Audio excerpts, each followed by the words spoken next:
brûler les fétiches faits par nous-mêmes, renverser les idoles mortes, nous le pouvons par l'action du feu respiratoire, par la force pascale d'inversion qui est dans notre souffle, par opération transphysique, renversement, métamorphose.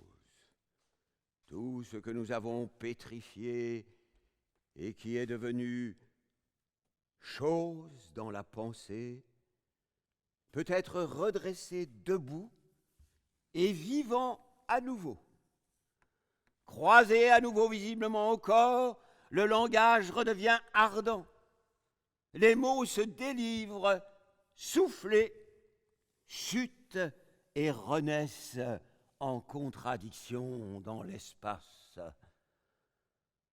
À force de se contempler à longueur de temps au même miroir et de se repaître sans fin du mot « homme », la bête que nous habitons aujourd'hui et qui parle encore un peu est un animal hébété par son image. Mais les idoles les plus mortes d'aujourd'hui sont les mots. Nous nous sommes forgés à partir d'eux des statues invisibles que nous vénérons mécaniquement. Nous nous agenouillons devant les mots magiques, agités comme des grilleries, alors qu'il faut replacer les mots dans leur marche, leurs dépenses, leur chemin, leur passion, dans leur voix ardente.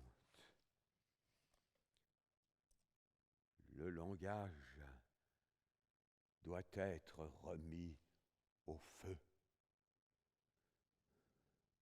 Le verbe est acteur. Écrire opère le réel. Il n'y a pas de travail d'écriture ou de parole innocent, inoffensif, inagissant. Aucun bavardage dans le monde, jamais.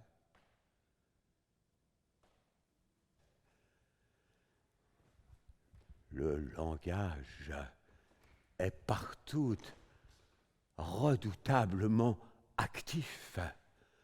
La matière respire les enfants. Il n'y a pas de chose ni de cause, mais seulement la respiration du réel.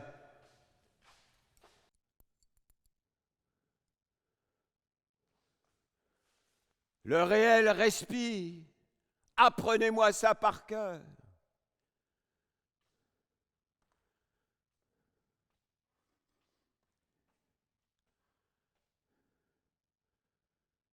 Le théâtre ne sert qu'à ça. Franchir encore une fois la figure humaine. Au théâtre, l'homme doit être à nouveau incompréhensible, incohérent et ouvert. Un fugitif. Tout théâtre, n'importe quel théâtre dit « l'homme n'est pas l'homme ». L'homme ne doit plus être vu. Interdiction de le représenter.